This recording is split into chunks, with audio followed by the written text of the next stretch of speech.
તો ચાલો મિત્રો અમારા વ્લોગમાં તમારું હાર્દિક સ્વાગત છે અને મિત્રો આજે અમારે જવાનું છે ગણેશ વિસર્જનમાં સરકેશ્વર। તો ચાલો જઈએ।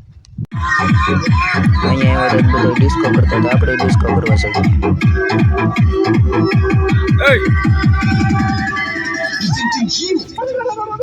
ધીમે ધીમે સરકેશ્વર બાજુ હાલતા થઈ ગયા। ફાઇનલી સરકેશ્વર પૂગી ગયા। અહીંયા આવીને ગણપત દાદાની આરતી કરીને અમે ડિસ્કો કરવા મળ્યા।